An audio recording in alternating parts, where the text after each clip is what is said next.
Muy buenas a todos y bienvenidos a este nuevo podcast de Un Minuto en Nueva York. Hoy en una fabulosa tarde ya preveraniega y ya con valores veraniegos aquí y disfrutando de unas grandes vistas del Midtown de Manhattan, desde el Gantry Plaza State Park de Long Island City, del que ya hemos hablado en este podcast y que sinceramente recomiendo a todo aquel que visite la ciudad, porque va a obtener, sobre todo al atardecer, las mejores vistas del skyline del Midtown, con el Empire State, con el Chrysler, el Seagram, el 432 Park Avenue que se está construyendo, etcétera. Eso ya lo hablamos en ese momento, pero hoy vamos a hablar de algo quizá menos turístico, sino que, bueno, pues el otro día, pues por casualidad, mirando en las webs de la ciudad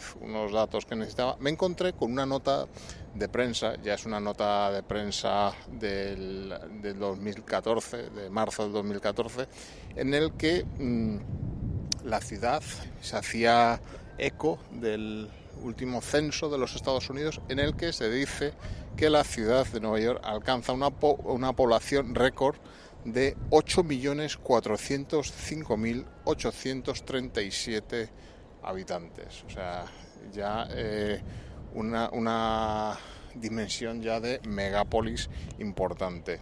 Este registro supone un incremento del 2,8% sobre el censo de 2010, o sea, un 2,8% más.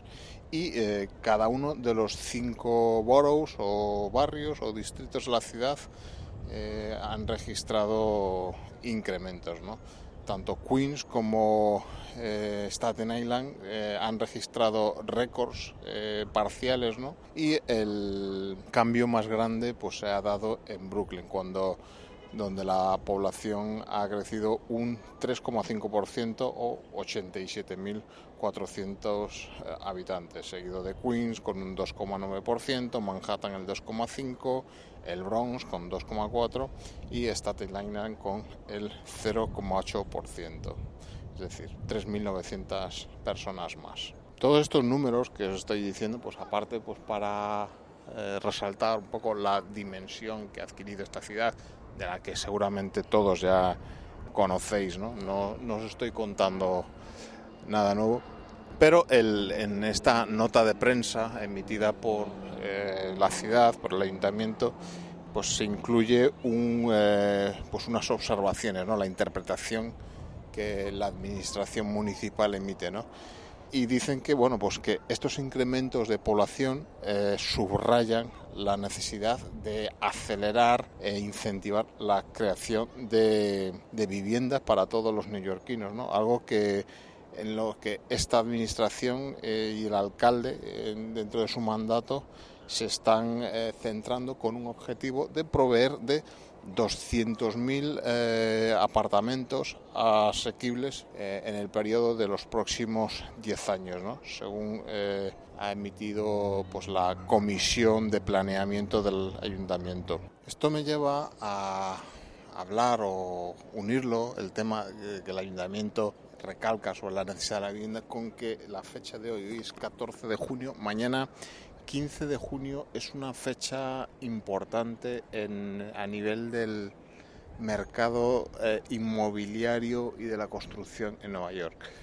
Mañana es la fecha en la que queda, digamos, derogado o deja de funcionar un plan de, digamos, de exención de impuestos para los promotores inmobiliarios que ha venido funcionando aquí en la ciudad desde el principio, concretamente desde 1971, llamado el 421A, 421A, como es conocido aquí en todo el ámbito del desarrollo inmobiliario. ¿Qué es eso? ¿Qué es este programa de exención de impuestos y por qué se acaba mañana, día 15 de junio? Para responder a esta pregunta vamos a ver pues el trasfondo, ¿no?, que hay detrás del programa 421 o 421A, ¿no? el programa de exención de impuesto, digamos, el impuesto, si lo podemos traducir a algo que podáis comprender, el impuesto de bienes inmuebles, o IBI, que se paga en España. Bueno, este programa de exención de este impuesto pues empezó en 1971, cuando los funcionarios o las autoridades de Nueva York estaban preocupados porque la construcción residencial estaba cayendo claramente y muchos habitantes de la ciudad se estaban desplazando a zonas suburbanas, a los suburbios. La ciudad, por eso, para incentivar la construcción de edificación residencial, pues concedió lo que ellos llaman tax breaks, que son exenciones de impuestos a edificios de nueva construcción para edificios residenciales. ¿Y cómo funcionaba y cómo ha venido funcionando hasta el día de hoy este programa? Muchos debéis ver cómo funciona la cuestión de la vivienda social o la vivienda asequible, por lo menos. No voy a extenderlo a todo Estados Unidos, lo voy a decir lo que conozco un poco, que puede ser Nueva York.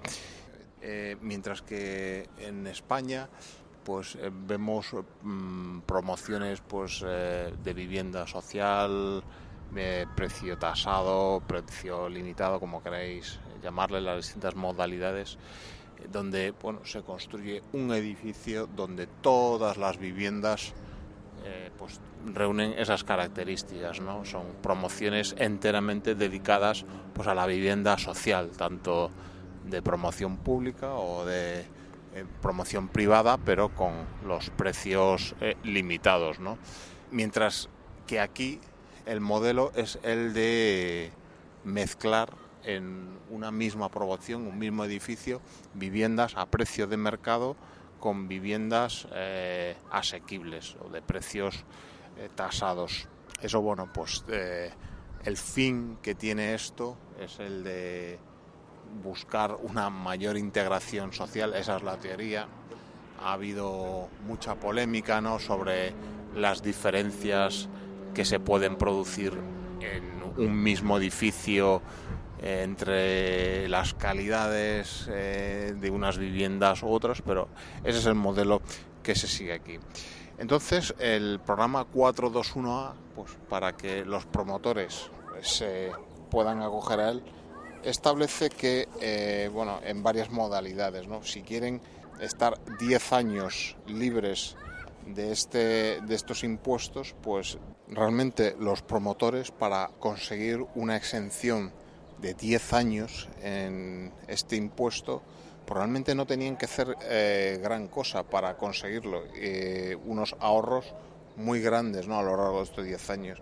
En algunas zonas de Manhattan simplemente debían, mediante unos mecanismos financieros, financiar viviendas asequibles en otras partes de la ciudad, quizá donde los costes tanto de suelo como de construcción son mucho más baratos, por ejemplo el Bronx. En otras zonas de Manhattan ni siquiera tenían que hacer eso, simplemente por el mero hecho de construir ya se podían acoger a esa exención de impuestos. Casos más para conseguir más años de exención, por ejemplo 20 años, lo común es que deberían incluir en sus edificios un 20% de las viviendas, o units, como se llama aquí, viviendas asequibles, un 20%, ¿no? Y con eso podían conseguir de 20 a 25 años, dependiendo de la zona en que se tratase, ¿no?, dependiendo del borough. Bueno, esto ha supuesto durante todos estos años una pérdida de ingresos para las arcas del ayuntamiento tremendo, ¿no?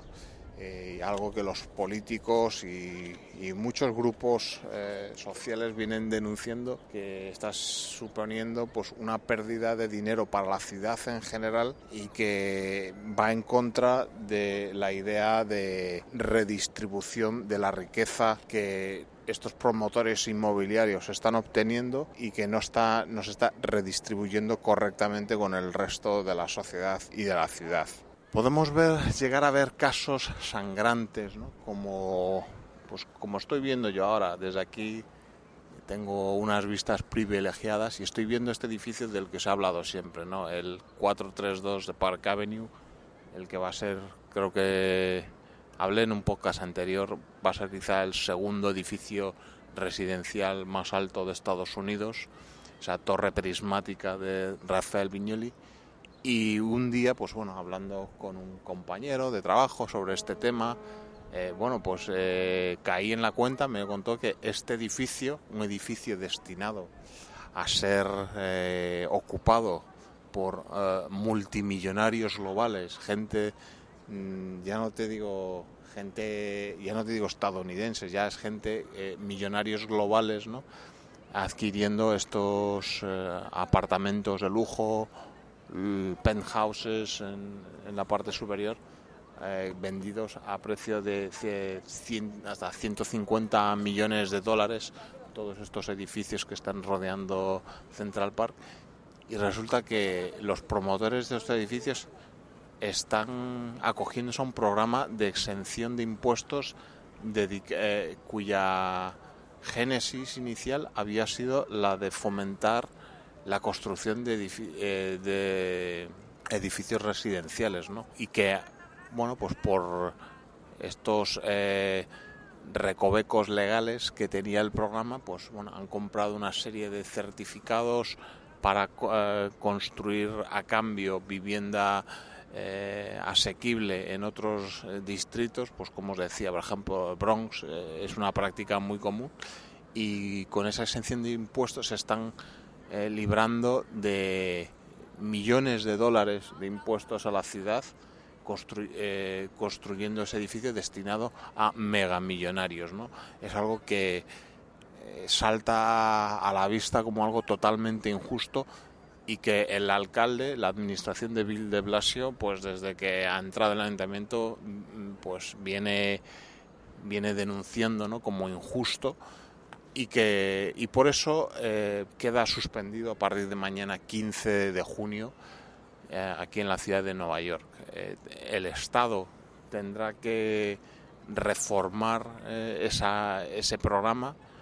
Se prevé que siga, ¿no? Pero el alcalde de aquí quiere eliminar esos recovecos legales y, por ejemplo, pasar del 20% de vivienda asequible al 30%. Por supuesto, todo el lobby de la promoción inmobiliaria está de uñas, ¿no?, con esto, porque realmente era algo que les venía muy bien, y más ahora en una época expansionista donde todos estos rascacielos del Midtown que se están construyendo y de los que os he hablado anteriormente, imaginaros los ingresos astronómicos que tienen, y si encima pueden evitar pagar estos impuestos a la ciudad, ¿no? Es algo totalmente que me parece sangrante, y que me parece que la administración local está, por lo menos intentando corregir un poco eso. Esto llega hasta el punto que podéis ver en la televisión anuncios pagados tanto por lobbies en contra del 421A como a favor del 421A, pagados por ellos, que se emiten en la televisión cualquier noche, ¿no? Evidentemente cada cual va a llevar los argumentos a su terreno. Por ejemplo, los que están en contra efectivamente denuncian, ¿no?, la injusticia, ¿no?, de que mientras que vivir en Nueva York es algo muy caro, ¿no?, y la vivienda es muy cara, y porque existe una gran demanda, ¿no? Es una ciudad que recoge a gente de todo el mundo, y lo que tú no pagues por una vivienda o un alquiler, siempre va a venir otro por detrás que lo va a pagar, y eso los propietarios lo saben. Por otra parte, los que están a favor del 421A lo llevan al terreno de crear puestos de trabajo, etcétera. Lo que son las presiones de un lobby por un lado y por otro. Estos son temas de debate que pues se están hablando mucho en estos días y en estos meses, ¿no? También coincidiendo un poco con lo que es el inicio de la campaña presidencial de 2016.